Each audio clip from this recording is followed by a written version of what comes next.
stars fall from the sky. 'Cause I could stop thinking about you last night. Everyone was dancing to the Smiths. But you were moving your feet, you were shaking your hips.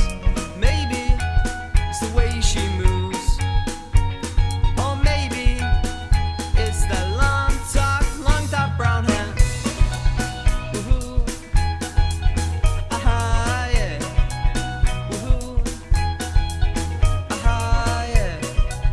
Woohoo, aha, yeah. Woohoo. What told you with my wolf pack? You gave me a number, but you never came back. A 1, 2, 3, 4. Woohoo, aha, yeah. Woohoo, aha, yeah. Woohoo, aha, yeah. Woohoo. I don't care, 'cause I still remember your long dark brown hair. Woohoo, aha, yeah. Woohoo, aha, yeah. Woohoo, aha, yeah. Woohoo, aha, yeah.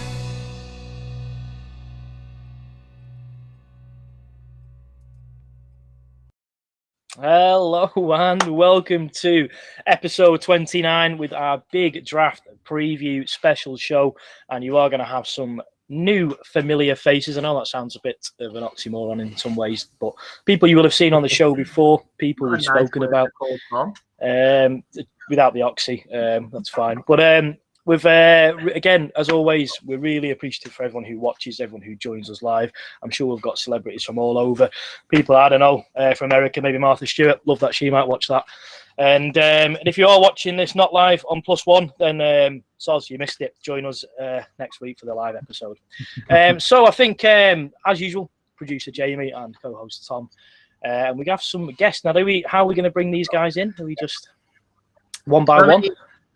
Shall we do it then? Let's start with our draft expert. Who would you say is our most draft expert now? I mean, this is going to be like... Most appearances is the Geordie Preacher, isn't it? Here we go. Here he is. Here we go. So we've got Mark and Jordan, two good friends of ours, two good friends of the show. You will have seen them both on before. They are very much into college football, more so than Jamie, Tom, and I. So we've asked them to do us a mock draft each, and we are going to scrutinise the picks to an extent. I say we're not. We've got two more people on who are going to scrutinise a little bit more than us. Two people you will also know. We've got Bones and JP, again, people you've seen before, and Jamie's just throwing everyone around all over the place. I don't know. I also love... In my head, it's like, well, them two have to be on opposite sides, and we have to go together. But I was like, well, maybe I go at the bottom because I'm the producer. But I was like, no, it's fine. We'll just do it this way. See what happens. I like the fact we've got 9 people watching. There's 7 of us in here. Is 7 of those 9 us? Perhaps. Who knows? Yeah, I think we're just going to get straight into it, aren't we? And I don't really... We've tried to sort of figure out a format today between us. Unsuccessfully, we've not got it really nailed down. But I think because it's not really going to be me, Tom, or Jamie talking that much, it's going to be a bit of a show for us to watch this week. The mock drafts that Jordan and Mark have done, I've not looked at, so it's a surprise for me. I know Bones and JP have looked. I think Jamie has as well, but I know Tom hasn't. So I think me and Tom are going to sit back with some goodies. If Tom wants to go into a little bit of what these are. Yeah, so as Matt kindly said there, you can see we're both tucking in to a lovely bag of sweets and treatses. So, friend of ours, friend of the show, just started up a small business delivering the most outrageous pick and mix in the land. UK delivery for all those that are watching. And unfortunately, our overseas fans, because I know there's plenty of you, I think we only deliver to Europe at the moment, so Only. just, if you want to get in touch, I can build up a bit of a waiting list, and I can sure they can ship over to America. But yeah, getting over to them. There's all the socials at the bottom. Absolutely brilliant. I got a bag last Tuesday or Wednesday. Ordered more on Saturday because I'm a fat shit and I've been through them all already. So for those that are well aware that I've stopped drinking beer every now and again because I'm counting calories, they've absolutely shafted me. So, thanks, Treaties. Is there a discount code, I think, Tom, for... There certainly is, yes. So third 20 will get you a discount. They were doing original 10% off, and ours was getting an extra 10% off. Their original 10% is now finished, but I'm sure our 10% will still last till this Friday. So get on that. Honestly, can't recommend them enough. I know these sweet companies sometimes look like rip-offs, and I agree some of them are. But the quality of this, the brilliant sweets, but also the price you pay is ridiculous. I don't know if they're even making any money, to be fair. I got a movie box at the weekend for 21 quid. When I counted everything out, I'm sure, obviously, depending on what pick and mix, if it was Odeon pick and mix, I definitely got my money's worth. But, there was a kilo pick and mix and then a shed load of chocolate bars, drinks, popcorn, a lot. 21 quid well spent. Already been through 3/4 of it. I'm definitely putting on weight this week. And just for everyone that is listening on Spotify and Apple as well, that's at Treatsies. Treatsies is spelled TREATZYZ. Treatsies. They're on Instagram and on Facebook. So, without pissing about much more, let's get straight in. What did we decide? How are we doing this? Well, what I'm going to do is I'm not going to have the chat on as of yet, but if you do send your questions in, I will have them here. We'll open up the chat later, so if you've got any questions for anybody, I can go through them all. They just won't be on the screen, but I can see your questions, so you can always get in your questions at Third Short Pod on Twitter and Facebook. And you can always follow us on Instagram as well. So wherever you're watching on YouTube or on Twitch as well, you can get your questions in. Okay, so... but make sure you're watching live to ask us questions, because if you are on of course. If you're listening, then you can still send us your questions. We might get you in next week. Who knows? We'll probably forget by then, but there we go. So, let's get into it then. I assume, like you said, you guys are watching. I'm kind of like hosting this then, aren't I? So, let's get into it. The draft. So, how are you all feeling about the draft? Can't wait for us to pick someone who should have gone in the 6th round with pick 17. I'm feeling pretty anxious. I'm on standby with a few bottles of kerosene just in case we draft Mac once again. Yeah, exactly. Fucking. Sorry. There Sorry. Someone had to do this first. Somebody must have had money on that. I was the most obvious person other than Matt, probably. Yeah, I'm feeling a little bit nervous, a little bit anxious, but you know what? We've done, we've pulled some moves to get in this situation. We obviously think we've got a player ready to go, so I'm quite excited in a way. Just hope we make the right decision. It's definitely exciting, and obviously for people who don't know, and why you're listening if you don't know, but the draft is next Friday, Thursday midnight, 1 a.m, isn't it? So, yes, the big day is finally here, everybody. Next week, I'm finally turning 30, and the draft's also on the same day as well. So, there you go.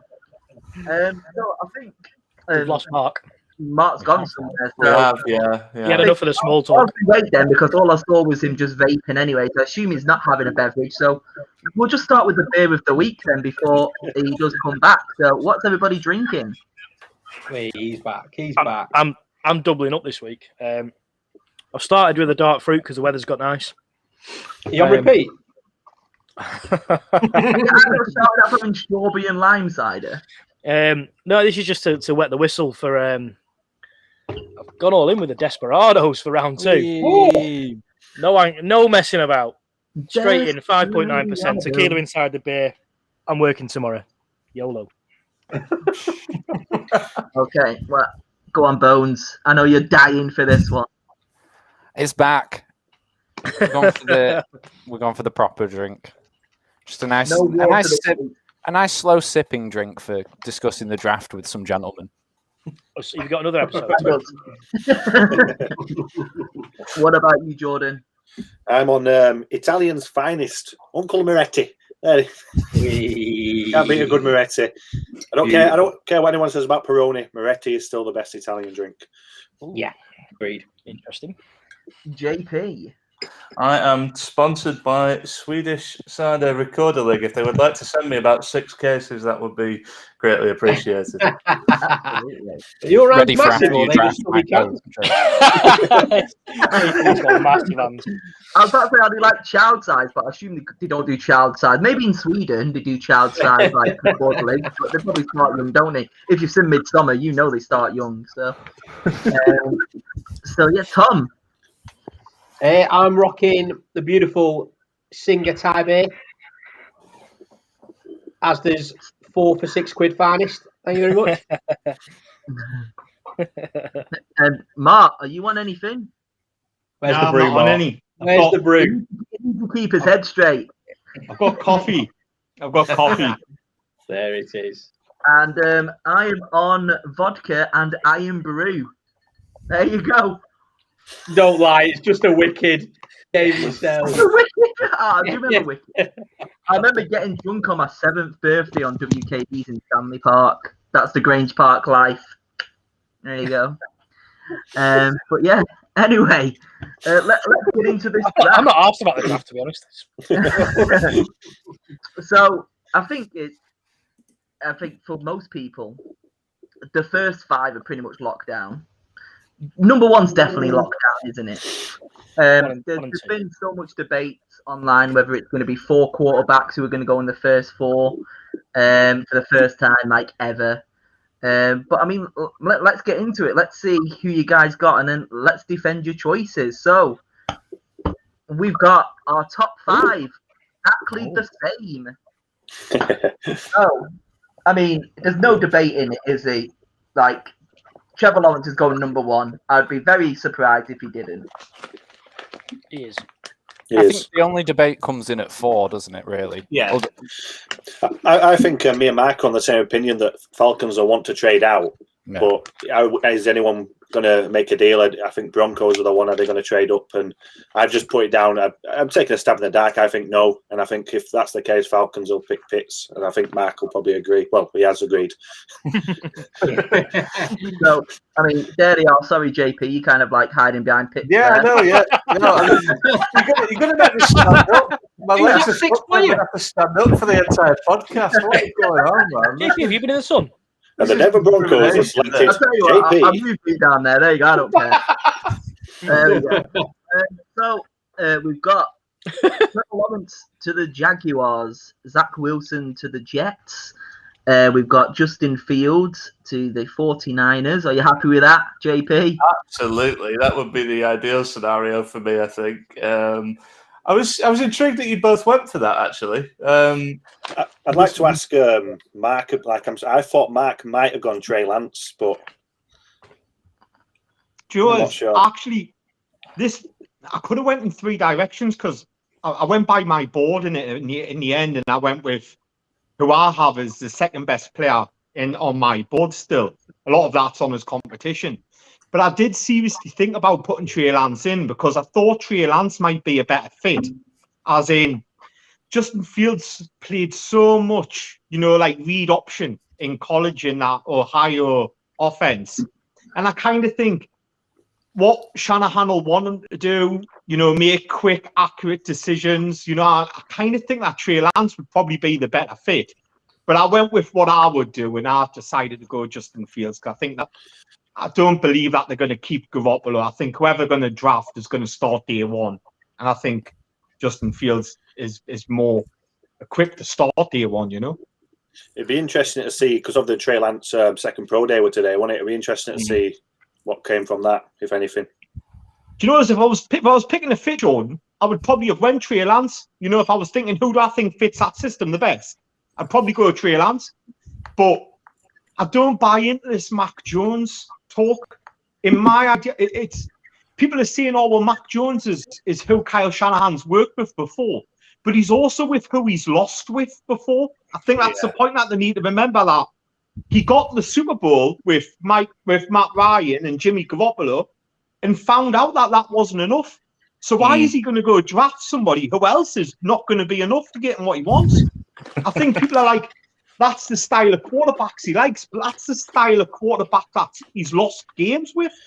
And it's in big games, and it's like, I think personally, Justin Fields is the correct choice, but I think that maybe Trey Lance is the right fit, if that makes sense.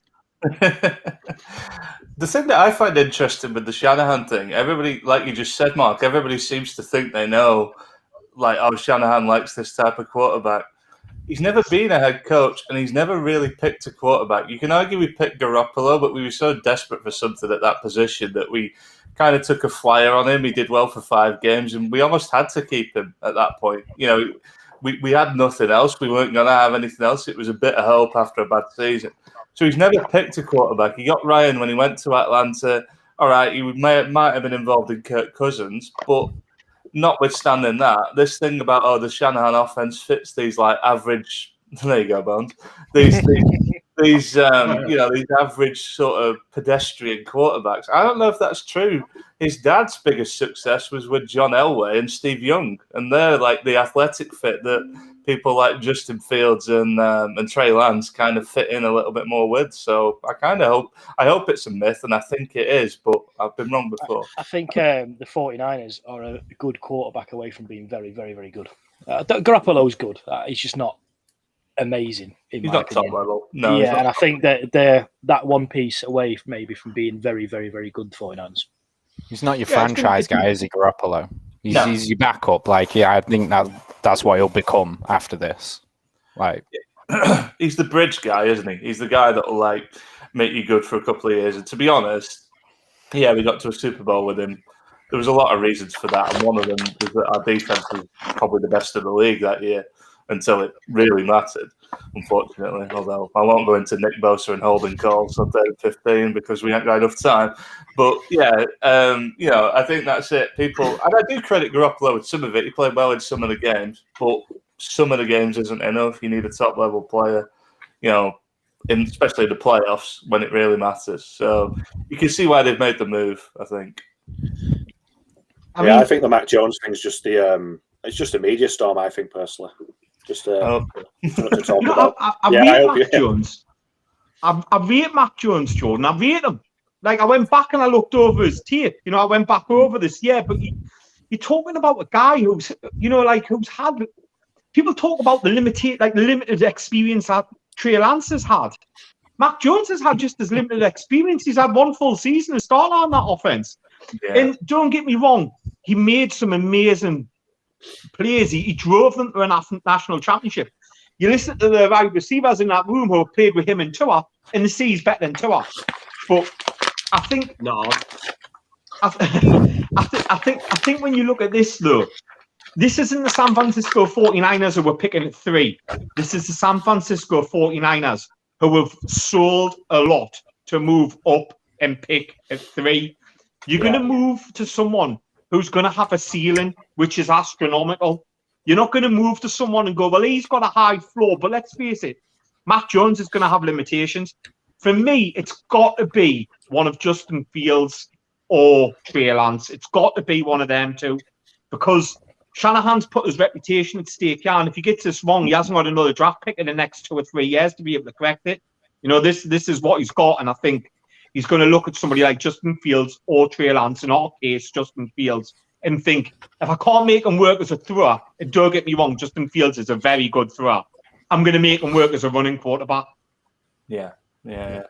He's staked his career on this, basically, because let's be honest, if this fails, he's out the door, and I don't think he's going to get it. It's like, as much as he's not the GM, everybody knows that this is Kyle Shanahan's pick. It's not John Lynch's pick. It's Kyle Shanahan's pick. If this fails, it's entirely on him. So he has to get it right. And I agree with you. It's all right. He'll get a 15-year contract, Raiders. Do you know what it is, John? This is where the draft starts. I think it'll be Fields, and if it's Fields, we'll probably see teams trade up to number 4 to try and get Lance. If it is Mac Jones, you might see Atlanta. You still might see a trade up to 4 you might see teams come back in at 6 and 7 and maybe. But I think this is where the draft starts. And for me, at Chuck Fields, it could have easily been Lance. The next pick was incredibly difficult without a trade. I debated between, because all their needs are on defense, and there's nothing there which is a value of on defense. I debated taking Penny Sewell there. I don't know about you, Jordan, but I had a nightmare trying to make this pick. And in the end, I went, who's the best player on my board for the need that they fit? Like, Kyle Pitts isn't going to hurt anybody's team, and I slotted him in. But I fully expect Atlanta to trade out. They can't draft a quarterback. Matt Ryan's owed $75 million guaranteed this year, $40 million next year. They've committed to Ryan at this point. Yeah. Like they've committed to the next 2 years with Ryan at least. I think the two most popular trades I've seen at 4 are the Broncos or the Patriots to go and get either Jones or Lance, and more so the Patriots getting Lance recently and putting him behind Cam for a year or two, because I mean they're sort of similar archetypes, big guys that can run and throw. Like he'd learn well behind Cam in that Patriots offense. I could see them going and getting him, and I think you Raiders fans would like it more if the Pats went and got him.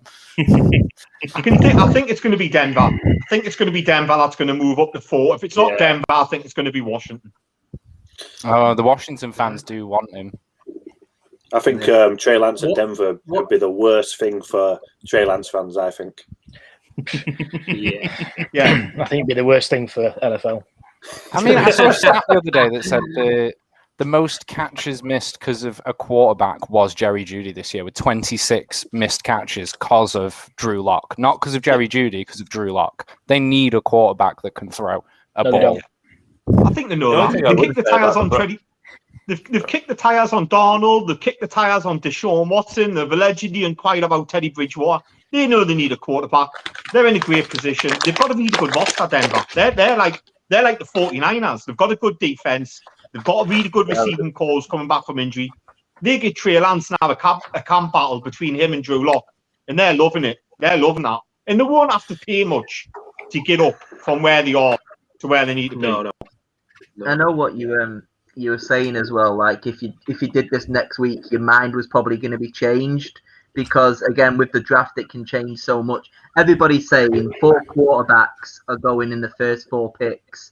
So, like you said, you think Atlanta are going out, but for this mock draft, you picked Mark, your favorite player in the whole draft, Kyle Pitts, the unicorn. I think I said in the explanation, I fully expect come draft night for Atlanta to trade out of it. But in this no trade scenario, I've gone for a player who adds something to everybody's offense. You put Kyle Pitts in anybody's offense, and he's going to be somebody who's going to make plays, he's going to score touchdowns, and he's going to make them dynamic. I'm sure Jordan chose him for the same reason. Yeah, if there's any player in this draft that, sorry, just to jump in quick, if there's any player in this draft that you can look at right now and say, probably a future Hall of Famer, it's him, isn't it? Like, he's the most likely to be that future Hall of Famer player. Like, someone's getting an absolute stud out of that pick. Like, 32 teams would have him. 32 teams would have him, Bones. He's one of them. He's the one player who you go, I don't care what we've got. I'll put him in my team and he'll improve our team. Even us with Darren Waller could have him and line up in 2 tight end sets. But anybody could take him and go, I'll have him. So I'll make something out of him. I know, in a normal draft year, I think Shanahan would love him. But this isn't a normal draft year. We've traded up to 3, but everything that Shanahan likes is in Kyle Pitts. Somebody he can use in multiple positions. I think he's a great player. Wherever he goes, I think he'll play well. If he goes to Atlanta, he'll improve their offense a great deal. And to be honest, Julio is kind of, I wouldn't say he's on the downside, but he hasn't got a ton of years left at his best. So, imagine I could see it being a pick. I could see it's not very likely, as you say. A trade's more likely, but I could see it being a pick potentially if they can't find a trade they love. Yeah, that's why I put it in. Like, I just played something a bit different. Like, I agree with Mark. I think someone will probably go up and get him. But if they don't, Kyle Pitts has got to be the pick, surely, you think. Yeah, like I know my Madden franchise mode. I traded up and got for the Buccaneers. And what a life that was. I know that's never going to happen, but I mean, we can dream, can't we? And then finally... You don't have a first-round pick, do you? Yeah, that's us. No, that's us. I thought the Bucs didn't have one either. Yeah, we're pick 32 because we're Super Bowl champs. I thought you traded away first. No, but so the last one we've got Penei Sewell, who obviously, for obvious reasons, would be going to the Bengals with Joe Burrow's injury. I assume you need that protection in there. So is that why you both picked them, or? Yeah. I'll let Jordan go first on this one. Well, I just think you see all these rumours about Chase and stuff like that, but let's be honest, the sensible pick is Penei Sewell. I'd be very surprised if they didn't go for him.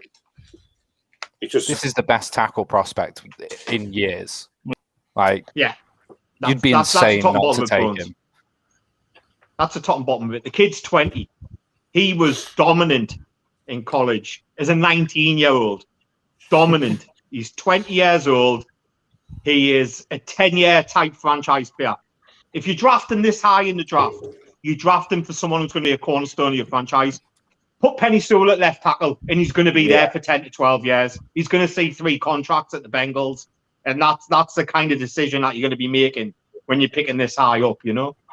He wasn't just dominant at the line either, though, was he? He was dominant into the second level. He would bounce people off and get that extra block as well for the run plays. Like, he's unbelievably good as a lineman.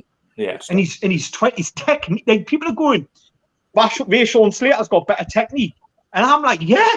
But imagine what Penei Sewell's going to be like. He's just pummeling you when he's raw. Imagine offensive line coach getting a hold of him and training him a little bit. Brilliant. When someone's that good in the draft, when it goes on, the draft goes on and on, people want to start picking holes and try to find holes in a certain prospect, that's that good. And that's what it comes down to. You just got to watch your own tape and realise that this guy is an absolute monster. Yeah. So I know it's like at 20 years old, he skipped 2 years of college to enter himself into the draft, which is absolutely mental. What were you doing at 20 Bones? I was working in car insurance.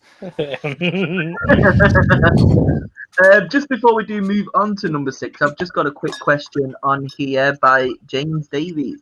Mark, if Chase and Pitts are gone at 6, do the Dolphins select Sewell, wide receiver, or trade down in the top 10? Do you know what? It would probably be a Dolphins thing to do is to trade out, because they're all about accruing capital at this moment in time. And if Chase and Pitts were both gone, say, at 4 and 5, there's going to be teams who are going to be really hungry for that next quarterback, and they could get another bounty and trade down and still get somebody like Waddle or Devonta Smith or an offensive lineman like Rashawn Slater or Viera Tucker, someone like that. So yeah, if Chase and Pitts have gone, trade down if I was the Dolphins. Yeah, I wouldn't. Don't think that Penei Sewell would be a bloody bogey prize if he's decided to stay there and take him, though. So we will move on to the rest of the picks for 6, 7, and 8. We finally got a little bit of difference between you now here as well. So let's open it up. So Jamar Chase at number 6 for the Dolphins by Mark. Micah Parsons by Jordan. So, what do we think? I'm playing a bit. Jordan snuck a trading some. Well, go on, Matt. Go on. Go on, Matt. Continue. Jamie just popped his head around there. So, for one, I see a trading here, Jordan. This was a no trade deal. England Patriots, and it is. I mustn't have got that memo. But yeah, I've went with the logical option. I've went with the number 1 wide receiver going to Miami Dolphins. I did think about Devonta Smith and teaming him up with Tua again, but I went with the perennial, the guy who everyone's had the best. They need an X-type receiver. They did really well at acquiring receivers like Will Fuller, who's a really good Z, a really good flanker. He brings that deep, long speed option. But they need someone who can make use of him stretching the field. Someone who can play as an X and can beat off press coverage. Somebody who can do those shallow crossers and be more possession type. And somebody who can catch the ball and beat that number 1 corner. And Jamar Chase is that they're missing there. I did think about Devonta Smith. I did think about teaming up the Bama duo, but I went with what I thought would be the best position for their need. The need a X receiver. Jamar Chase is an X receiver. I think Mark is absolutely spot on, even though I picked Micah Parsons. I totally agree with him. But let me explain. I'm doing this from not my personal opinion. I'm thinking, what will the Dolphins do? And I think Brian Flores is falling in love with Micah Parsons. I think he's traded back up to get Kyle Pitts, and he's not there. And Jamar Chase, he probably will. Well, there's a good chance with Charmaze, but I think he's falling in love with Micah Parsons, and he's not going to be there at, when do they pick again? Is it 18 they've got? Yeah. Yeah, I think he's going to be there, and I think there's a sneaky chance that he might go Micah Parsons on that linebacker. He'll fit perfectly in Miami. It'll be fantastic. Yeah, I like. You know, John, this is how I value linebackers as well. You know, like for me, I've got a different. Like I went off my own draft board, and linebackers, despite Parsons being talented, he's weird that he's like he's almost at the 20th pick on my draft board. You know what I mean? Because of the value I put on linebackers. He's not 17, is he, by any chance? Sorry? He's not number 17 on your board, is he? We'll see later on, won't we? Do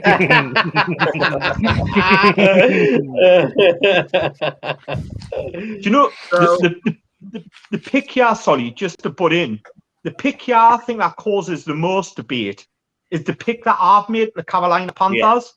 Yeah, I've went for the natural left tackle as their number 8 pick. They've got Taylor Morton at right tackle. He's a really good, solid Pro Bowl type right tackle.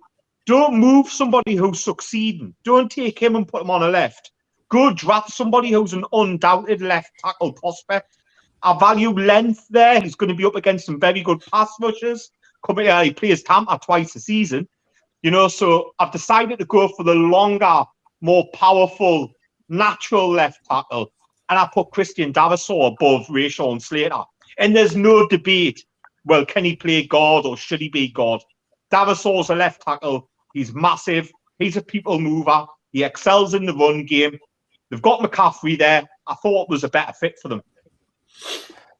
Yeah. Yeah, I mean, I liked it. I liked the pick, Darrisaw. I was a bit surprised to see him that high up the board, but I think your reasoning was pretty sound.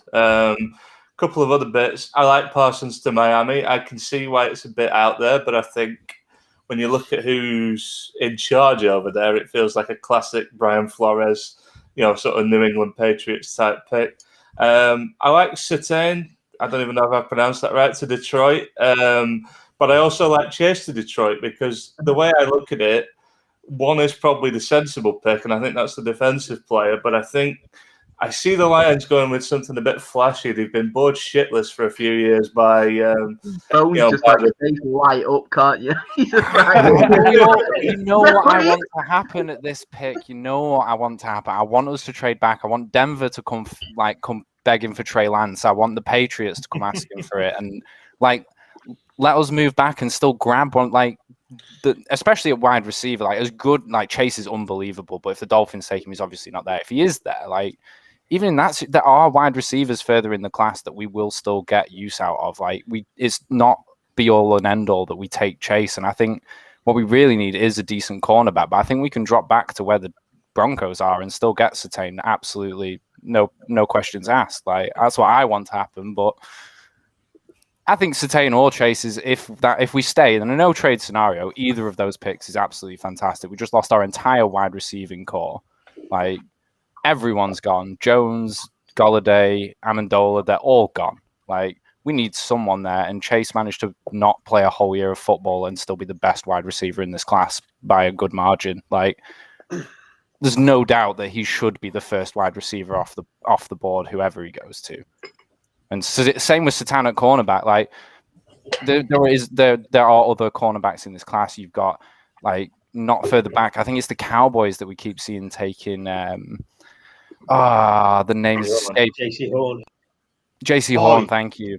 Yeah, best man-to-man corner in the class. The Cowboys seem to be going for him, but I think Surtain should go off the board first. If we don't take him, then the Cowboys are going to, so we probably should. Surtain looks like a player who's been playing football since he was 3 years old. You can tell his dad considering was a who his dad is, pro corner. He's learnt the game. I was struggling to find fault with him because he's everything is so good for him. He's got everything that you need. He's 6'3". He's quick. If anything, and the only knock I had on him is he gets beat on a slant, and that's it. But even then, if that's the case, line him up inside on them kind of players. You know what I mean? He's very good at turning and making plays on the ball. He's very good in press. He's very good in zone. I personally rate corner now as the best skill position or the most in need skill position in the NFL.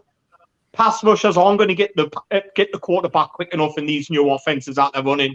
Spread offenses, balls are coming out quicker. You're not going to get pass rushed all the time, 99% of the time. There's going to be big players. Have as many corners on the field as you can get. I think the biggest fear is because of Okuda. Like that pick last year is going to put a lot of Lions fans off taking another cornerback this high up straight away. Value, Bones, value.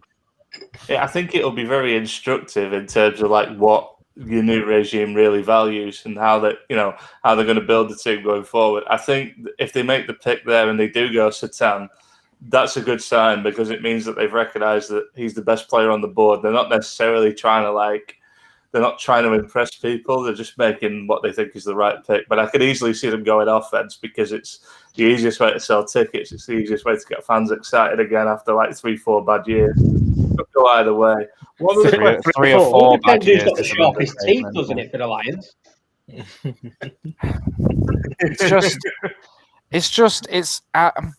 It's such a deep class, this feels like. This whole draft class, there is so much depth at every single position. And Matt Patricia traded away a lot of fucking picks. Like, oh, there goes the F-bomb, sorry. Like, I really want us to trade back and try and get some extra value out of this draft because there is so much to go out here. I don't think we lose out falling back a couple picks. Yeah, I just like prematurely shot the third then, so fuck. There we go. Number 8, because I know there's a little bit of controversy here, Mark. So Jordan decided to trade out of number 8. I know you were talking a little bit beforehand about Trey Lance.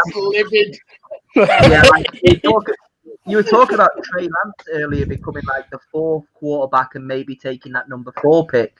So why Mac Jones ahead of Trey Lance? But I get what Bones is saying about Trey Lance sitting behind Cam, but I just think Mac Jones is the right fit for Belichick. I think he'd love him there, and I think he's got some good weapons there already. When you get there, he's got a couple of good tight ends, some decent wide receivers. Not probably the best, but I just think it makes more sense. But I would still not be surprised if Trey Lance goes. It's one of them drafts where we can predict things and go, but it is so up in the air with stuff. You just don't know. I think Mac Jones is a better fit, but it doesn't mean that Trey Lance wouldn't go. One of the interesting things with Mac Jones is obviously playing where he plays. Belichick has a good relationship with that program, and what we have seen from Belichick a lot in recent years is he drafts people that he's able to talk to the coaches, he's able to talk to the program, and he picks people that he thinks he's comfortable with. I don't know if he's got that with Trey Lance. North Dakota State is not exactly a banner program, and I doubt he knows a ton of people there. And it's a safe pick in a lot of ways. Mac Jones will be a good quarterback. I don't know if he'll be a great quarterback, but he'll be good at the very least. And I think that might be all they need. He's good at he's good at a certain style, isn't he? I still don't want the 49ers to draft him, and I would still vandalise 49ers HQ if they did. But I'm not against him in this slot. I when I saw that, I was a bit like, okay, top 10, that's probably fair. I think he's, especially in what's quite a quarterback-heavy draft. I think a few teams might panic, and seeing 3, 4, potentially 4 go off the board, you might see some wild picks. We've had it in years past with like Jake Locker and Christian Ponder going in the first round because there was a sudden run on these types of QBs, and I think there's potential for that. But I quite like it. It was an interesting move. The only thing I'm not too sure about is New England drafting a QB in round 1. Obviously, they've never had to do it, so we don't know if that's the way they want to go. But That was my only real thing with that pick. I was a bit like, would they do that? I don't know, but I think they've got a number of options though, haven't they? Because haven't they got? Is it 10 draft picks they've got, and 6 are in the first 4 rounds or something like that? So they've got potential to trade up. They've also got Garoppolo pocket, and everyone's talked about Jimmy always going back to New England.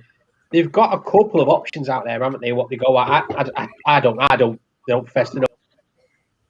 I remember, when I was first sort of introduced to Mark, and he was sending the voice notes through Matt about, what to look out for in a trade.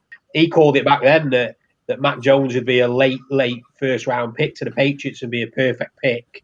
Obviously, his stock's risen since then, so I won't be surprised to see it. Summit strikes to me that they're going to use their draft capital because they've made so many free agencies. I think they might throw a few picks at a trade. So let's see if it is Mac Jones. I just want to. I don't think they'll trade up. I don't think they'll trade. It's not. I think they'll stay where they are. And they'll hope that a quarterback will fall. And if it isn't, somebody like Mac Jones or Trey Lance. And I think when all's said and done, all 5 quarterbacks are going to be gone in the first 10 picks. I think by the time the 10th pick comes around, Atlanta have traded out. I think Detroit are a great pick to trade out. And I think someone will jump up and get Trey Lance and we'll get Mac Jones. And we'll have all 5 quarterbacks off by then. Then what we might see is New England taking a swing in the second round. It's somebody like Mills or Kellen Mond or someone like that. But I don't see them trading anything. It's just not their forte. It's just not what they do. Yeah. Did you see Belichick's thing this week? His statement that he made, like his press statement, where he just said nothing. Where it's like, if someone drops, they drop, and we might grab them if they drop, and if they don't drop, then they don't drop. And, it is what it is, and we'll try and grab it. And it's just like he just said nothing for 5 minutes about who he was going to pick. So he said nothing for 25 years. If Mac Jones falls, they'll take him. If he doesn't, they'll just go back and they'll get someone like Mills or they'll get Mond or Trask. Yeah. I don't think Cam's going to be bad for them. I mean, it would be good for them to get someone this year because the quarterback class is deep. But if they have to wait till next year, or if they have to wait, it's not the end of the world for them. Cam isn't a terrible quarterback. Like last season, he had no one to throw to. Like this is the thing everyone forgets when they say Cam had a terrible year, his first year with the Patriots. It's like, yes, because he had no one to throw to, and it's a notoriously difficult system. He's also walking into an impossible situation. Try replacing one of the best quarterbacks of all time. I said one of the best so that nobody would jump on me there. But try walking into that. It's impossible. It really was a tough job from the start. And I think he's still, to be fair, I think Cam has still got lingering injuries. If he's fully healthy, I think he could be good enough. I'm not saying top level, but good enough, and that's all that New England need. Really, he had COVID as well, didn't he, last year? Yes, and his production. Would you have ever picked him to have won the Super Bowl with the Patriots? Someone mad must have done that. Jamie, this is where you need to get clips up of our prediction episode where Tom predicted the Patriots to win the Super Bowl. Yeah. Well, I know I was going to briefly, when you were talking about college before, one thing I noticed when I was making up these tables, there's a lot from Alabama in these top picks. Alabama are stacked this year. So we will move on to 9 to 16. I do want to apologise again, Mark, because Jordan did do another. Absolutely bombed him. Yeah. I didn't get the memo. I didn't see it. It's probably not arrived in Yorkshire yet, mate. Yorkshire's like +1. It's behind, isn't it? Oh, that pigeon's been shot down, hasn't it? I don't even think we know Princess Diana's dead yet. I'll bring up the picture just so we can have a quick look. So here we go. So I know what you said, that all the quarterbacks, like I said, most of them are going in the first 10 or 15 in Mark's case if there's no transfers out. But Mark, you've gone for Trey Lance to the Denver Broncos. Both of you have, actually. So yeah, if we don't ruin him at 4, he'll ruin him at 9. Don't worry about that. One thing I've noticed as well, they do, really. I mean, basically, these 1 to 16 picks that we've got, I want to say, barring maybe one name, every single one of them are the same at some point in this top 16. So, like, we talked about Patrick Surtain before, but Jordan, you've got him going to the Cowboys. Yeah. I think it's. I think if a good cornerback's there, I think Dallas Cowboys pick him up. So if it isn't Surtain, I think they'll pick up. Depending if they want to take a chance on Farley. I know I put Farley quite a bit higher up than I don't know where Mark's got him. Just because recently his medical records have come out and it doesn't seem as bad as what it made out. But obviously, I'm not a doctor, so I'm just going on what it says. But if there's also what's his name there now? JC Horn as well. If Surtain it there, I think they'll get a cornerback either way.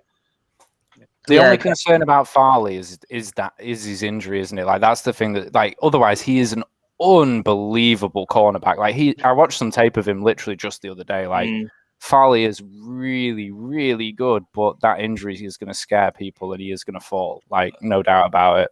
There are teams there that would take that risk, though, as well. Once you get to this stage, once you get past the top 10, I think there's a few teams that will go, yeah, we're picking 12, 13, 14, but we aren't that bad, and we've got a chance to get a potential All-Pro here. Regardless of his injury history, I think we can take the risk, and I think that's kind of borne out in some of your rankings. The one that stuck out to me, I'm just going to throw it out there, the Vikings pick from Mark, Christian Barmore. I know very little about him, to be honest, and I've seen him in the latter half of most people's round ones. I think he's in the latter half of Jordan.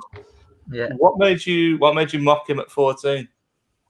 Knowing what Mike Zimmer likes and knowing what Mike Zimmer wants from his defensive front, they've got the bought in Tomlinson. They've got I forgot who the other guy who is there. They've got two noses there at the moment. Yeah. They need a 3-tech, and he's the best 3-tech on the board. It's an interesting pick. I can see Zimmer doing that.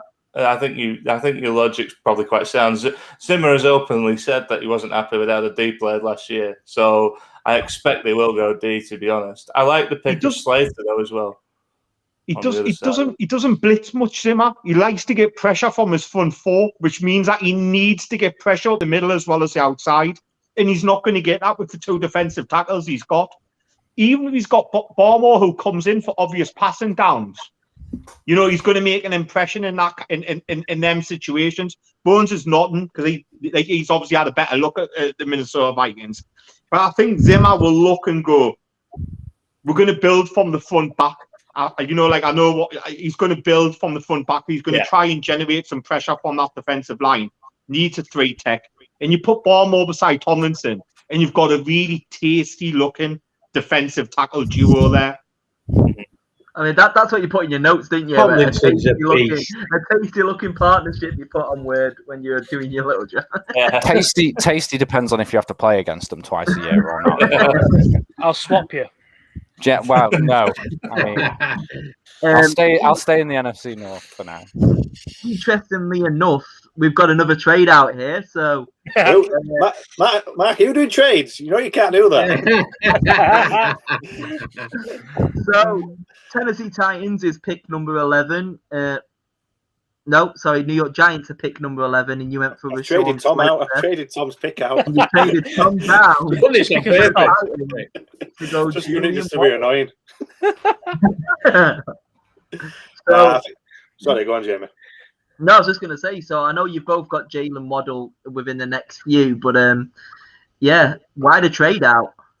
I think obviously it's still a debate if Jalen Waddle will be there at 11.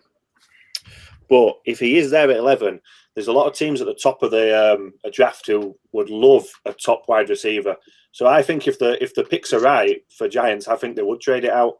I think Giants have got a decent team at the moment, they can probably afford to. Obviously, if they're picking there, it's not the worst case in the world either. But if they get good capital, I think they'll trade out. I think there's Green Bay up there. I don't know if Green Bay would trade, but there's quite a few teams in the top thing who would see Jalen Waddle on the board and come down and try and pick him up.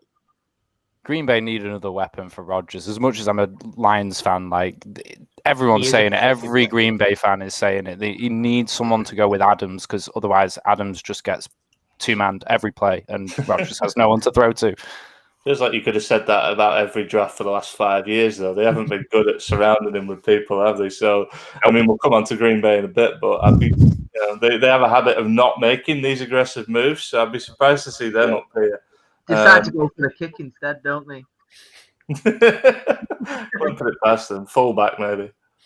Tom, what do you think of Sean Slater then? I think he's the right tackle, thinking you got a left last year, and even if he doesn't stick a tackle, he'll go into guard. And he'll be a very good guard. You want to run the ball behind Barkley. What do you think of that pick? Yeah, so I was reading quite a bit today. These, Jordan Renan or whatever he's called. He's very in with the Giants news that he always tweets. And apparently they've confirmed that Shane Lemieux, however it's pronounced, he's going to be a starting guard. And they're really high on Matt Peart, which worries me slightly. We've got Will Hernandez, who I don't think he's good enough to be a starter, no matter where we drafted him 3 years ago. But I want Parsons to drop, and I want us to take Parsons. I'd love to see him next to Blake Martinez. But if we don't, I think it'll be Slater we take. I don't think we'll trade back because Gettleman's weird like that. And yeah, I just think it'll be Slater. Will he be right tackle or will he be left guard? Don't know. I reckon they'd put him at guard and have Lemieux move to the right guard. And I'd be happy with it. I mean, this is the first year where I'm fully invested in a draft, like fully invested, and I want an exciting pick. Do I get excited by Rashawn Slater? No. You get excited by drafting out, though. No, because it'll be Gettleman and he'll mess it up. I'm desperate for Parsons, but that's selfish. On my bet, I've had Slater and Parsons, but looking at this, I've got to take a mixture of both your drafts to get my bet to come in. Here's a question for you. You don't get excited by Slater, but do you get excited by a 16-game season or 17-game season by Saquon Barkley and 1,500 rushing yards? Yeah, I was just going to say that. Like, yeah, I agree. I mean, you say that, but Barkley's done it behind a worse line than what he's got at the moment. So he's that much of a magician. But I would be happy. Obviously, I've not seen much of Slater, and I'm going off what people's reports. But apparently, people are saying you move him to guard, and he's got the ability to be a great, one of the greatest.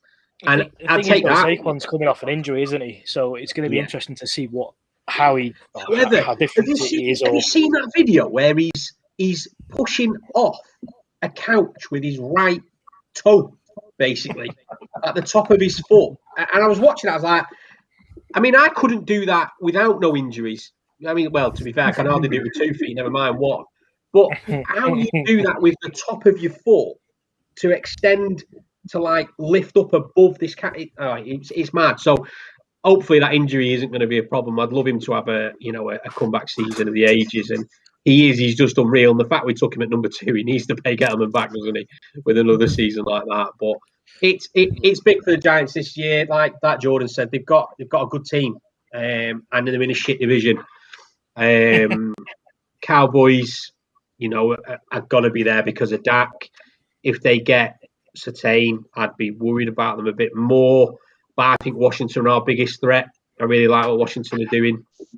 So we need to take the best player available at that point. But if we take Slater, I think he's the best player available at that point in that position that is a massive need for us. So it's win-win. I just don't think, I probably shouldn't say this, but I just don't think the Giants can fuck up this year with the draft pick. So let's see what happens. Let's see what happens on Friday when Gettleman trades up and takes a fullback at number 2. Can I take a minute just to talk about one more pick? Yeah. The Jalen Waddle pick to the Los Angeles Chargers seems almost unfair. They've got the deep, big body threat in Williams. They've got Keenan Allen, who does a little bit of that underneath possession stuff. You put Jalen Waddle in that offense, and it's just flat rank, unfair. Yeah, I wrote down steal for that pick, largely because I think he's better than Devonta Smith, who you both have going earlier. But yeah, sorry, no, you don't. I shouldn't drink when I'm on the podcast. I wrote down steal. That makes far too much sense. If they get that, that's incredible work as far as I'm concerned. I think Darius saw at the Chargers as well for storing that whole lineup. That is a good point, I'm same as Mark. I've got Darius Saw ahead of Slater in the tackles and stuff, and Darius Saw on that line. So I think they've got Lindley, haven't they, as well, in free agency this year as well. So that line would be really, really good. I know Mark put Darius Shaw earlier on as well, didn't he, to Carolina? Without trading out. So. There you go. do you know what I thought though, Jordan, on that? I thought this is a really deep offensive tackle class, and there's not another player in the draft like Jalen Waddle.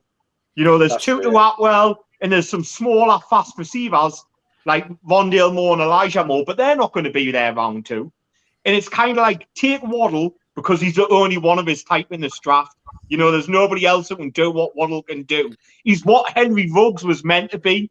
But he's actually, he's that close to Tyreek Hill thing. And I know that's every 5'10" receiver that comes out now, everyone wants to compare to Tyreek Hill. And that's what Henry Ruggs was compared to, even though he couldn't get off press and he was about 185 pounds.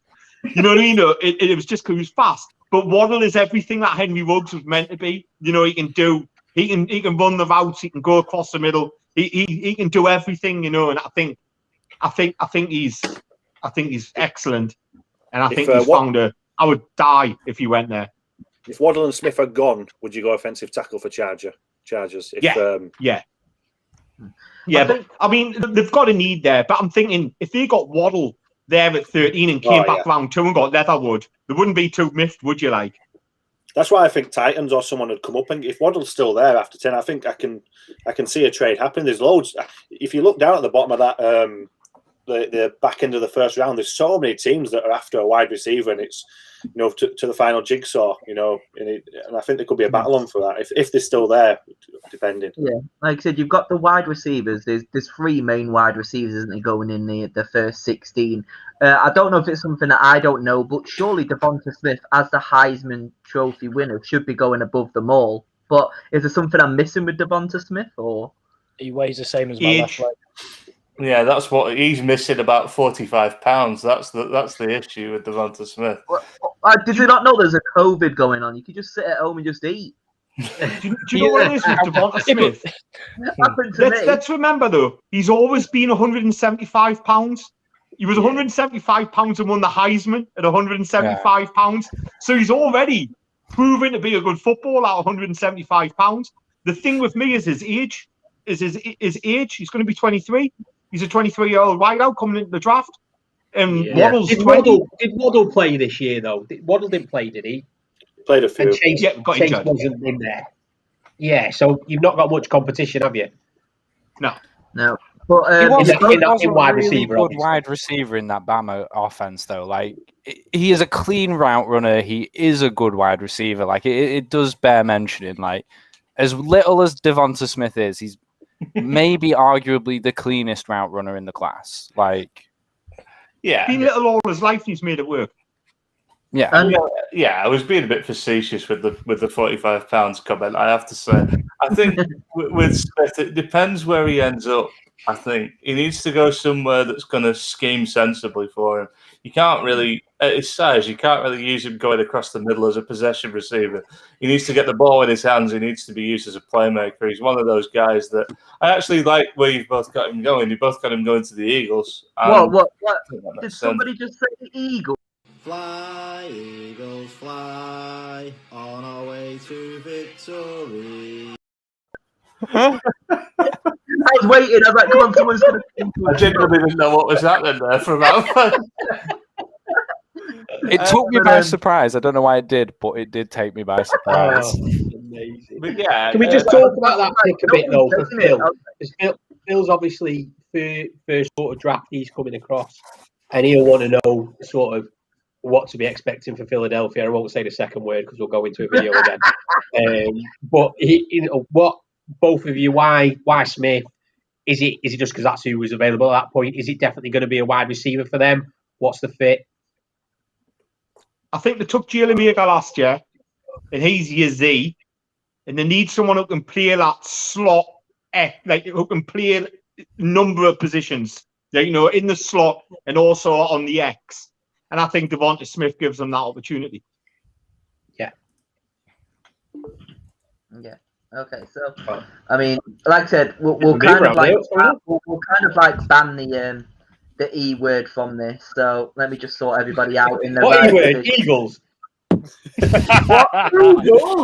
Fly, Eagles, fly on our way to victory. I mean, we've got it a little bit shorter as well, so it looks a little bit nice. It's not all stretched out for Phil Dead. And you're welcome. The producer did not do that, by the way. This guy did. But yeah, so moving on, we've talked about the Chargers and Jalen Waddle and Christian Darrisaw. The Vikings, you've kind of gone for Christian Barmore has come up. Is that the first time he's come up? Yeah. So obviously, I think Jordan's got him a little bit lower down, but maybe because of some trade out. I don't know whether he would have gone higher. Trade out.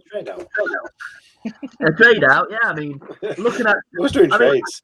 I like how you looking at it. You got New England Patriots at pick 15, picking Mac Jones, but then Jordan, you've got him picking him at number 8. So you've got him trading up to get Mac Jones, but Mark, you've got him staying at 15 and still going to the Patriots.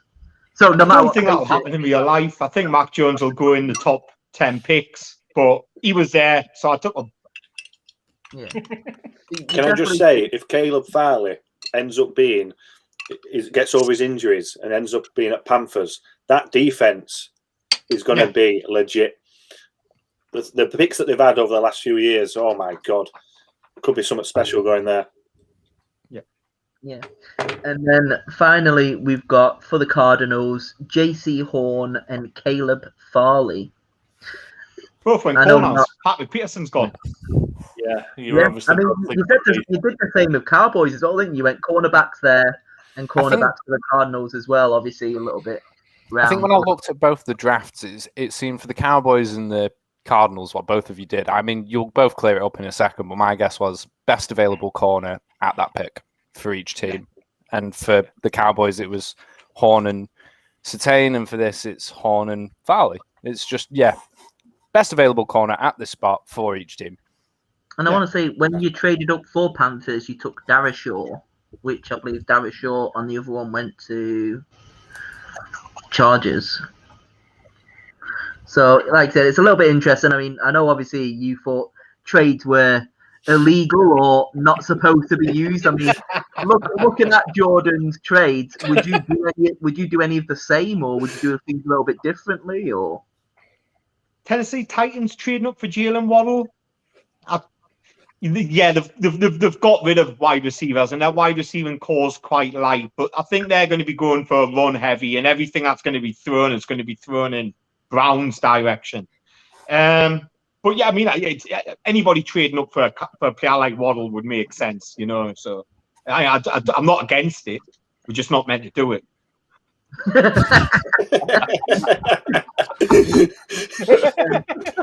Yeah. So that's basically the first 16 picks. We were going to do 16 this week, 16 next week, just to obviously give you a little bit more to talk about. Obviously, there will be no other trade outs when we come on to it next week either. Here I am. Hello. I thought we were doing all 32.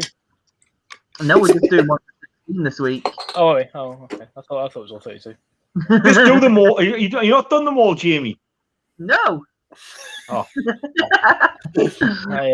Originally, we said we'd do 1 to 16 this week, and then the rest next week. Obviously, with it being the draft next week, it allows us to do it 2 weeks ready before the draft. As you can tell, we're always well prepared for these episodes.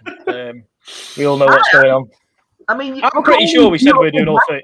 I'm sure we said we were doing all 32 tonight. That's beautiful. I mean, look at that graphic right there. For people who are listening, just go onto YouTube and look at these graphics. They're beautiful, just saying.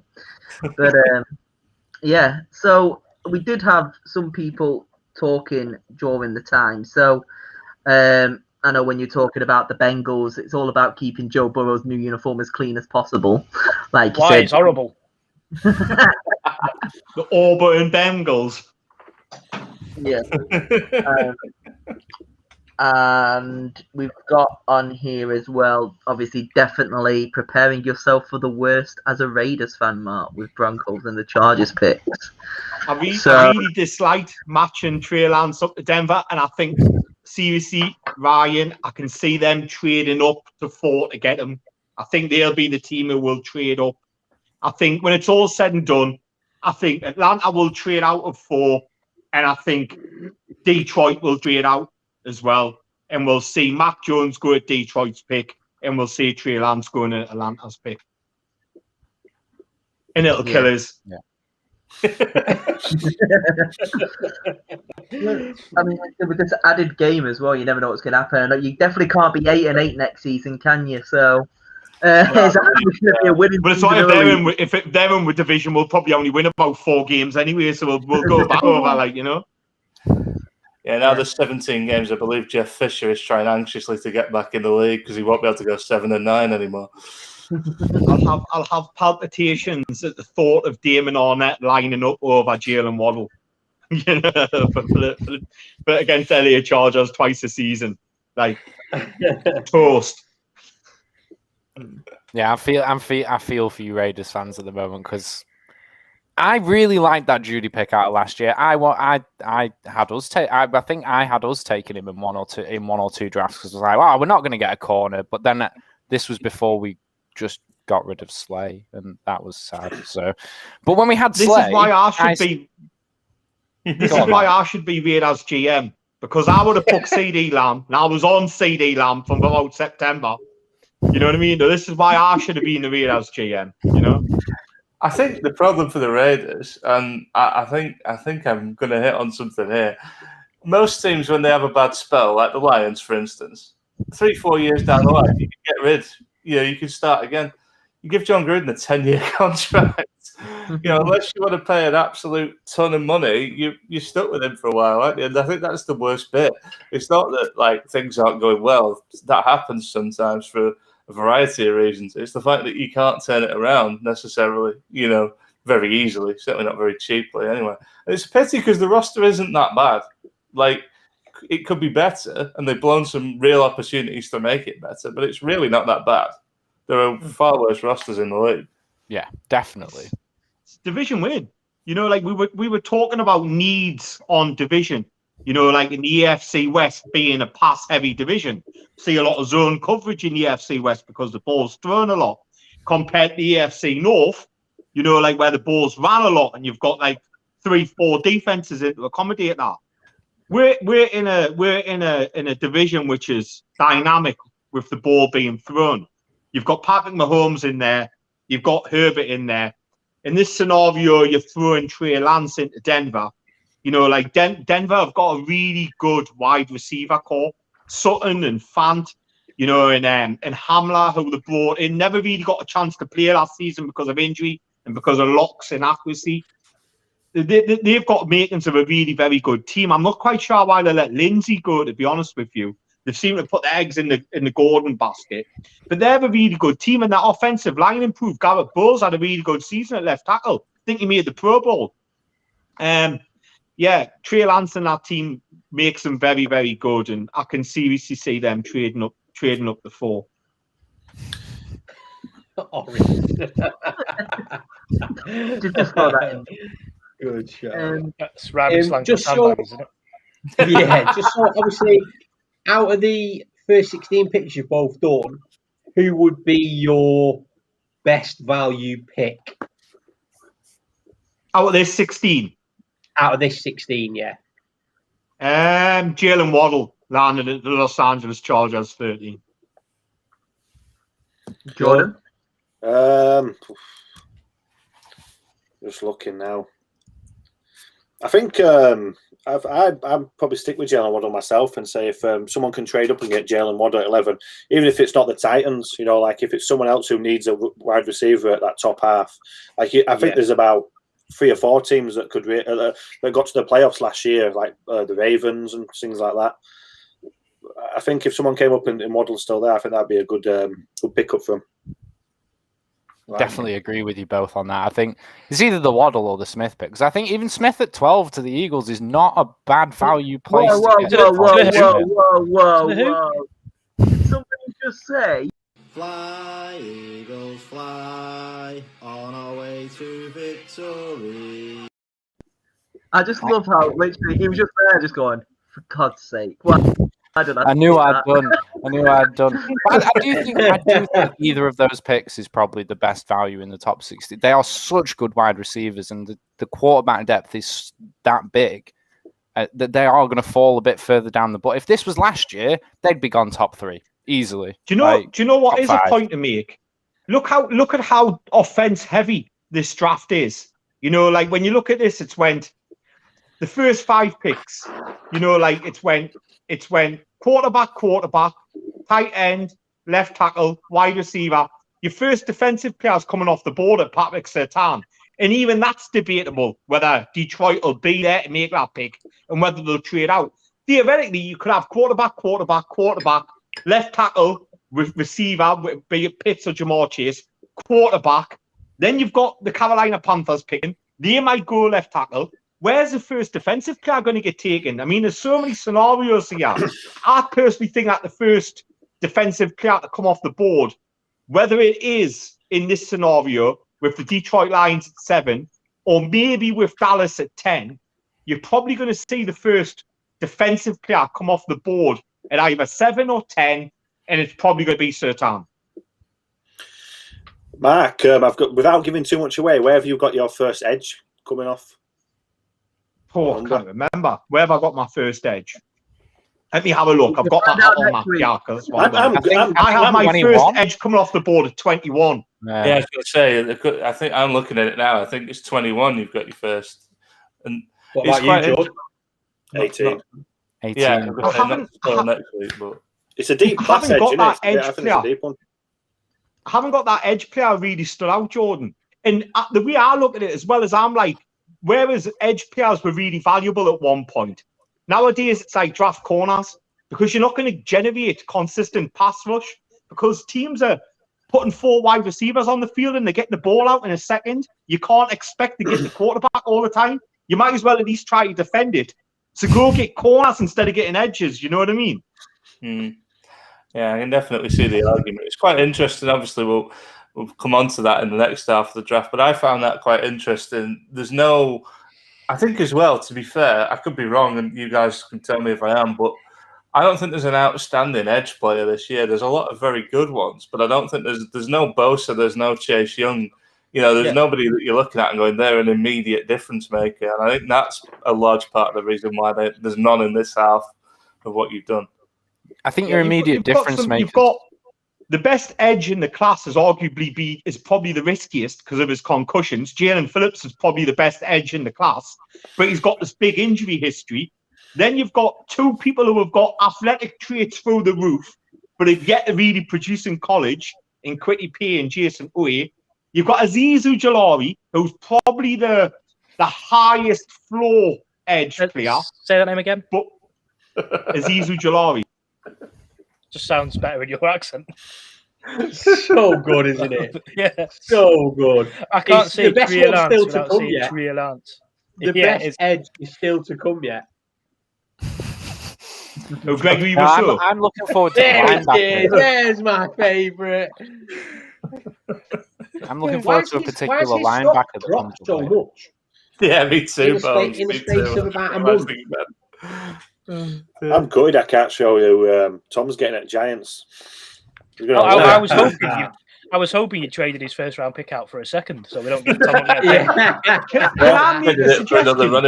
That's the thing. I've traded. Going back. Can we not fit a midweek pod in to go through these last half of these picks?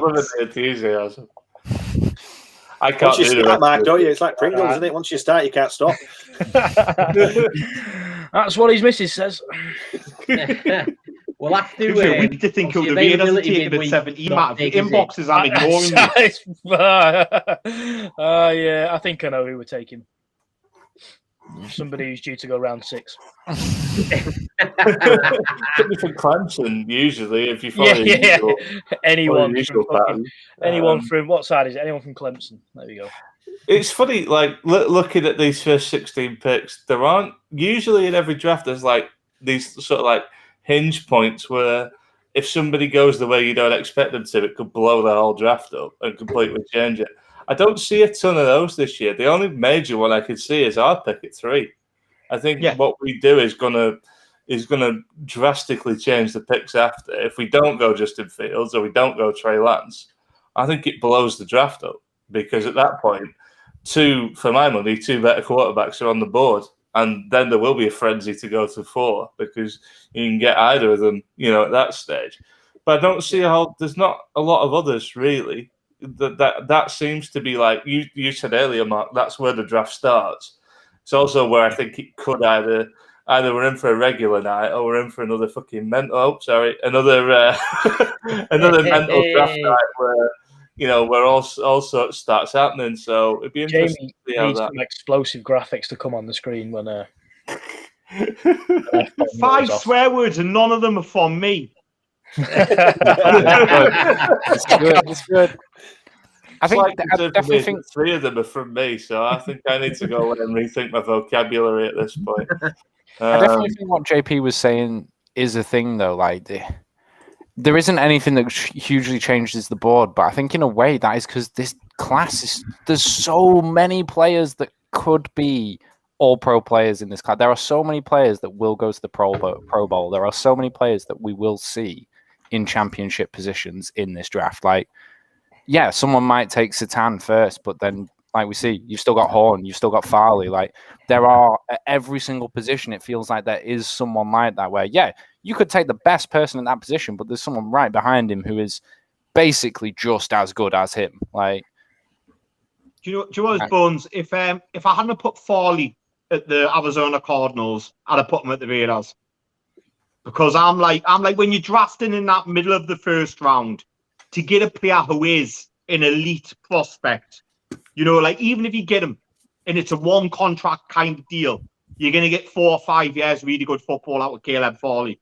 The big question is how his back's going to hold up.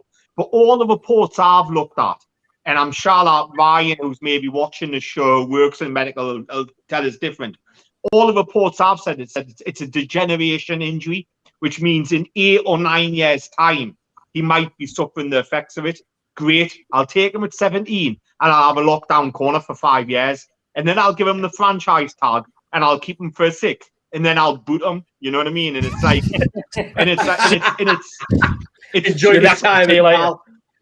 Ruthless. It's too important to get somebody. It's too important to get somebody like Caleb Farley, who you can just go, I'll put you on that side of the field and you just follow the best wide receiver around the field. And 60% of the time you're going to have it locked up, and 40% of the time they'll throw the ball in your area, and you're that fast at reacting, you're that tall, and you're that athletic that you'll close it down, and you'll either break it up or you'll stop them for a game from when they've caught the ball. You know what I mean? It's too important to let them slide beyond the first half of the round. Yeah, definitely. Just quickly, Mark, you were talking about the edge class, and Gregory Rousseau, his stock has dropped ridiculously in the past sort of month from what I'm seeing on Twitter. Many people were mocking him going at 11 for the Giants. What's gone on? Hasn't tested well, Tom. Right. Put on 20 pounds and he hasn't put it on well. Put on 20 pounds to get bigger to show he could have Jadeveon Clowney-like potential, play inside and outside, and kick inside into 3 tech and set the edge outside. And he's lost his explosion. Had a really bad testing. He's been eating too many treats. Had really bad testing, Tom. Yeah. That makes sense. I've just seen him drop and I'm seeing more about I'm not going to try and say his name, but Aziz, whatever that is, I'm seeing more and more about him. Do you know what he reminds me a bit like? He reminds us a bit of Rashawn Gary. You know the kid who Green Bay drafted a few years ago from Michigan. Although he had the production, but he's kind of put himself in that defensive tackle edge tweener now. You know, like I'm kind of like just come in at 260 pounds and play edge. Don't come in at 285 and try to show you can do both. Just stay at the. And when I look back over his 2019 tape, a lot of his pressure come from inside anyway. He wasn't one of them who was really bending the edge and taking it from there. A lot of his pressure come on the inside when he moved inside. I hope we don't go edge at 11. Players are tough projections sometimes, though, when they think they can play inside and outside. I mean, I'm getting Solomon Thomas for flashbacks here. I'm getting PTSD. It's not good to be thinking about. You hope you don't go edge at 11, Tom. I bet you hope you don't go edge at 22, do you? After a trade out. There's not an edge player who's top half of this draft. Jalen Phillips probably could have been, but that injury history would scare me right off. He retired in college. His concussions were that bad. People are talking about Caleb Farley's injury. That's the one that would frighten the life out of me. Disney will make a film about him, though, so it'll be all right. Especially if they go on to win the Super Bowl. But we will talk about 17-32 next week. Before we do finish, I just wanted to speak about the biggest news that came out of the NFL today, with two questions, really. Obviously, Alex Smith has announced his retirement. Has he? I hadn't heard. That wasn't mentioned in the group, was it? Exactly, yeah. So, from the Washington to be named, obviously, football team, whoever they decide to go with before the season, if that's when it's going to be. So, I mean, he's had never won a Super Bowl, but he's had 3 Pro Bowls. He's a comeback player of the year in 2020, 16-year career within the NFL. Good player, Smith. Good player. And what do you see next for Washington? Who are they going to have? Because I know we're going to come onto their picks next week. Are they going to look at maybe quarterbacks? Are they going to stick with Heineke, or are they going to? What's going to happen? Fitz, haven't they? They got Fitzmagic, who I think is a sneaky good pickup. I think Washington are a really good bet to trade up. I think if 49ers were to take Mac Jones, let's just say if they were to take Mac Jones, Washington are going to be one of them teams who would be breaking their neck for someone like Justin Fields or Trey Lance. If in our scenario they take they take Justin Fields in our scenario, might be a bit too rich for them to come up for Trey Lance. I think Denver will probably be the team that moves up to 4. But they might try to get ahead. My hope is that Washington go, we'll have Trey Lance, we'll get up to 4. Denver goes, well, we need to get better than Drew Lock. We'll take Mac Jones. You know what I mean? And then, and they might trade up with you with Detroit, to jump up and to get Mac Jones. But I think that's probably where we'll see the 4th and 5th quarterback go off the board. I think one will go off at pick 4, and I think the 5th quarterback will go off at pick 7. Washington go into either Washington, Denver, or New England. Whoever, those are the 3 people who are going. One of those teams is moving up. I don't know which one it's going to be. We don't know where it'll be, but at least one of those is trading. I'd put money on it. Washington are a tough team to project, though, because Dan Snyder has a habit of getting involved in the draft decisions. They do actually have adults running the show there now at Washington. So if they stay out of it, didn't they take Haskins? Yeah, well, this is the thing. He supposedly wanted them to draft. It's not the first time that they've had this situation either. But yeah, this is the thing. I think they've actually got reasonably competent people in the building now, so they need to just keep out of the way. I don't think they'll come up for a QB. They're in a bit of a weird spot. It's a long way to go up, especially when you consider what we gave up to get to 3. It's a long way to go up, but I think they've got a good future. You get a good feeling about where they may head in the long term, which is good for them because they've suffered a lot with that ownership. I don't think Atlanta would want to drop too far back. I think dropping back from 4 to 9 is good for them because they can still get Jalen Waddle, they could still get Kyle Pitts, possibly. They could still get a left tackle like Slater. They could still get somebody like Sertan, if he's still there, I don't think they'd want to go. I think Denver's the team to watch out for going up to 4. I hate saying it sticks in my throat, but I think Denver can move up to 4. Atlanta will be willing to drop back 5 places. It's probably going to cost a first this year, obviously. Maybe a first next year, maybe a second or something like that. Maybe we'll see 2 firsts and a 2 go into it. I don't know. But there's a possibility that Denver will probably be the ones who want to dance. I know we were Dance talking for about. Lance.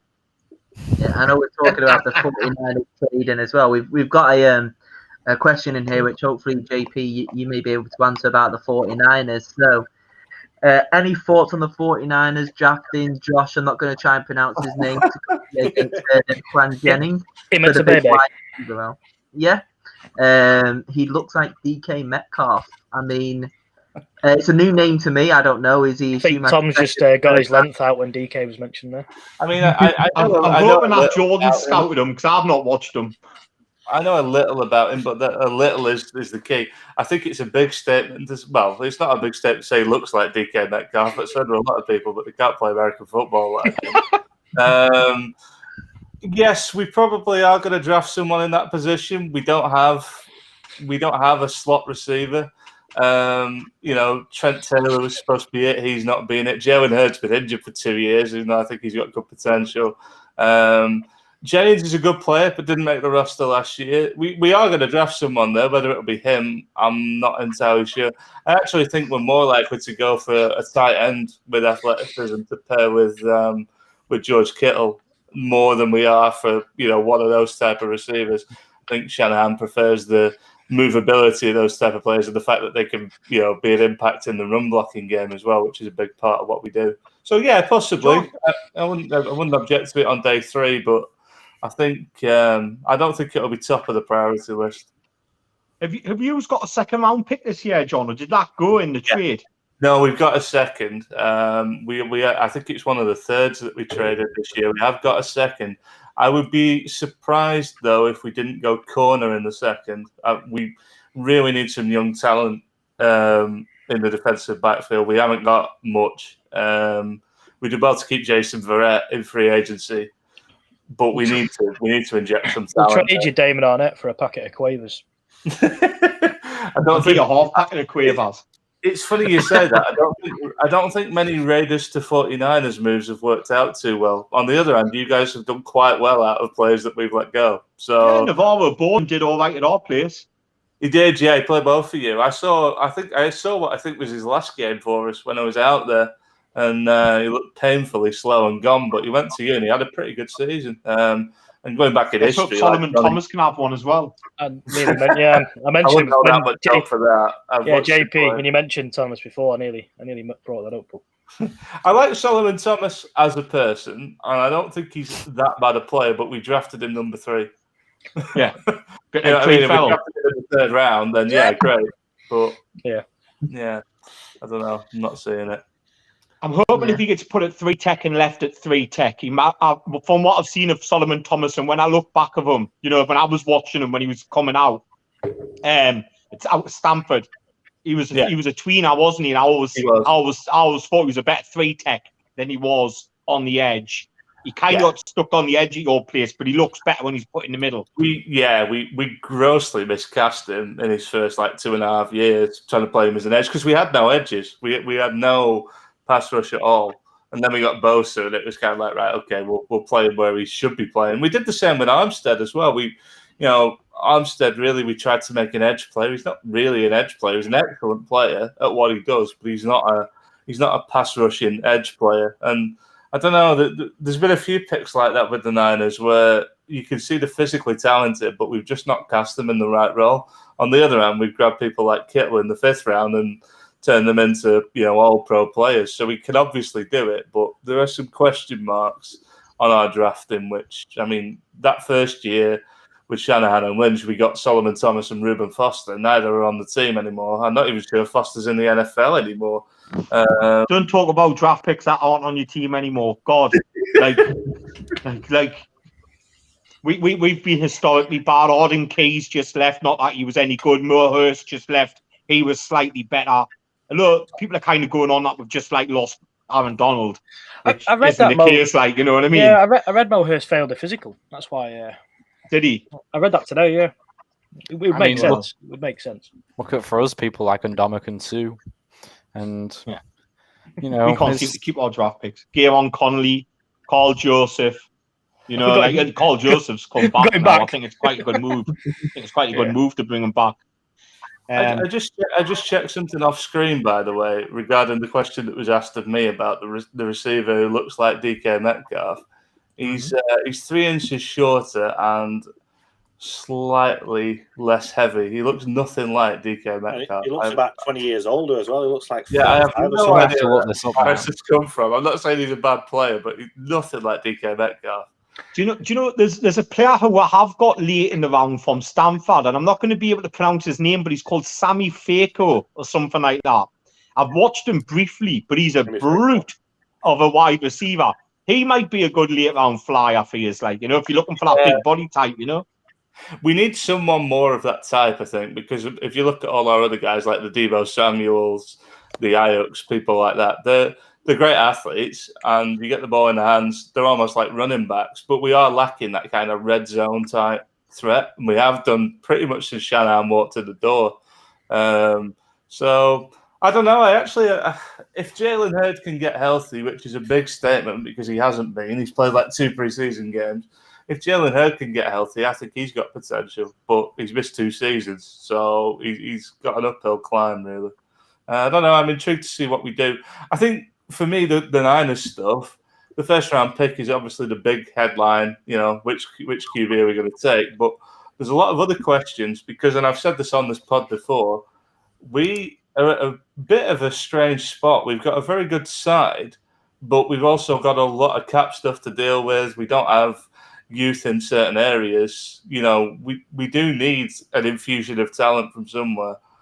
We did well to keep most of our guys in free agency, I think, but there's things to be answered, and it isn't just about who we take at 3. You know, there's a lot for us to do, in my personal opinion. So, intrigued to see how we. What's that? That's why I think you'll move off Garoppolo. Rookie quarterback. You know, I don't buy this. Garoppolo will be here about. The idea of having a rookie quarterback. One of the main ideas is it lowers the cost of your entire roster. You've got the most important position on the rookie deal. Don't pay a quarterback as his backup at the same time and have a rookie quarterback and waste a year. You know, just move off him. Yeah. Just move off the guy who's holding, go on the cheaper option and go. It's just the usual pre-draft bullshit. We're trying to build a market for him. I don't know how you build a market when there's one team interested, but we seem to be giving it a go. So I don't know. Maybe we're hoping if we talk loud enough, Gruden will hear us and send us a first round pick. I don't know, but. 72 because I'm a fucking idiot.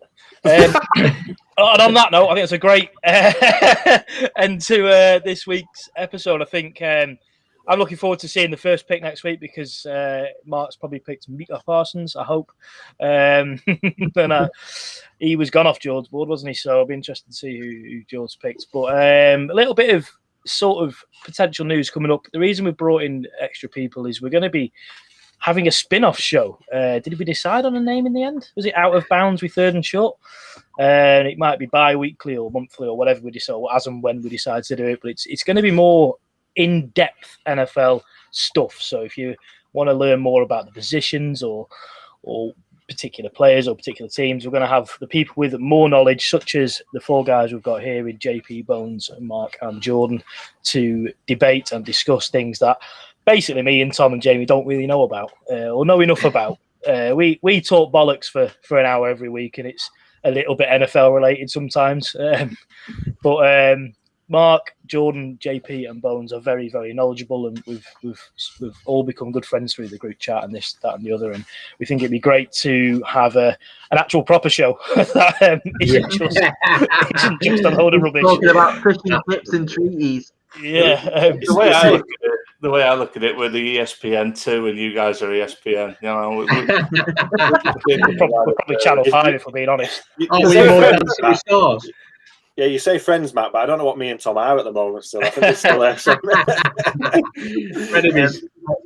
I do want to just mention before we do finish up is just to make everybody aware that in regards to friend of the show, Kieran Adams, with the Road to the Recovery Trust, which you can follow on Twitter at recovery_trust. He's raised £900 for the charity at this moment in time. And what he's doing is for every £100 raised, he's going to do 1 hour of exercise. If you've seen the guy, he's the guy with the K Adam top. You know, he needs the exercise. So you've got £900 already at the moment. Anything that you could donate. I know, Mark, obviously you can speak a little bit more about it as it's obviously yours, but it's a great trust to be in, and we all want to see Kieran suffer. So anything, please, just donate. Like I said, it's a great cause. So road to recovery. Massive shout out to everyone who's donated, especially Andy Turner, who just threw £100 in there to give give Kieran another hour of exercise. So yeah, it's phenomenal, really, and we've spoke about it many times, but obviously Mark can go into more detail again if you like. Well, it is. It's a recovery trust which is aimed at helping people with addictions, a number of addictions, from your classic drug and alcohol addictions all the way through to gambling, sex addiction, self-harm and mental health and stuff like that, which kind of goes with it, eating disorders and stuff. We've got about 2,000 members in Newcastle at this moment in time. And we kind of run projects and do things which helps them kind of build a normal life once they've put their life behind them. We sadly lost the lad just last week. He wasn't even 30 years of age. It was really sad. It was under really sad circumstances. And it's just kind of made me realize just how important the work that we do is. It's more than just another charity that helps people in recovery. It's kind of like a real place where people can come and feel safe, and we'll have a little cafe. We'll have a hub where we give people like that safe space to come and have life, you know what I mean? And I think it gives people just a sense of a normal life beyond addiction. It reduces you. I mean, I'm in recovery myself, and one of the things that I relate to is just how much I live like an animal in my addiction. I'm missing a few teeth. I've had some porcelain veneers done. I've got a lot of scars on my body. I've spent a lot of time. I've spent a lot of time in police cells and in places where I shouldn't have been. I've done a lot of things that were against my personality. You guys know me now as this clean guy. You know what I mean? But I was a criminal. I was violent. You know what I mean? I would do what I needed to do in order to get what I needed to have. I was really reduced down to animal level at it. Drugs was my priority, and everything else was after. And thankfully, I found recovery, like nearly 10 years ago, 9-10 years ago. And my life's really changed, and the trust is really good. We do a lot around the city of Newcastle. We give people a lot of opportunities. But money for our trust goes a long way. It helps people with employability. It helps people get onto college courses. It helps people get mental health support. A lot of people are taking drugs or alcohol or gambling or visiting prostitutes or under-eating or overeating or self-harming because there's something within themselves that they don't like. Now, when they pack that behaviour in, they then have to deal with what they were running from. And we've got exhausted mental health lists, and people are taking their own life, you know what I mean? And it's like, we work with local counsellors and therapists and all sorts to provide that wraparound support that people needed, but we can't do it without donations, without money to be able to keep going. We're a small charity trying to make a big impression on a really large pool of people suffering, Yeah, definitely. I know it's not really like something that we can really talk about after that, really, but if you do want to, you can buy our merch at Silver FX. There's some merch. He's giving some of it to us. There are some merch that you can buy. It's in the other room, but there is some road to recovery merch. Yeah, it's lovely stuff, and it's just arrived. Yeah, and like I said, if you go on to silverfx.co.uk, Third Short Podcast, you'll be able to find what we've done with the Road to Recovery Trust as well. You can buy all the merch on there, and proceeds will go towards the charity as well. So I think what is a beautiful note to end on. Like I said, join us next week where we will be going through 17 to 32 in our final episode before the NFL draft. Then the season can finally begin once again. Jamie, have you had a power cut? No, it's just because the light's gone off. It was nice and sunny before, wasn't it? It's just gone really dark. The sun's gone off. Yeah, the right now. The Blair Witch Third and Short podcast going on over there. Yeah, I think that's it. So thank you for everybody that's joined us, sent in your questions. It basically put up with us for this 1 hour 40 minutes, and thank you for everyone listening as well. You can always follow us on Twitter, on Instagram, on Facebook at Third Short Pod. We'll have everything up there as well, and you can rewatch this video if you couldn't watch us live as well. I think Gaz has put links into everyone's Twitter handles on Twitter, hasn't he? So if you want to follow any of the guys, do. If not, don't matter. Yeah, we will conclude our draft next week. Thank you very much.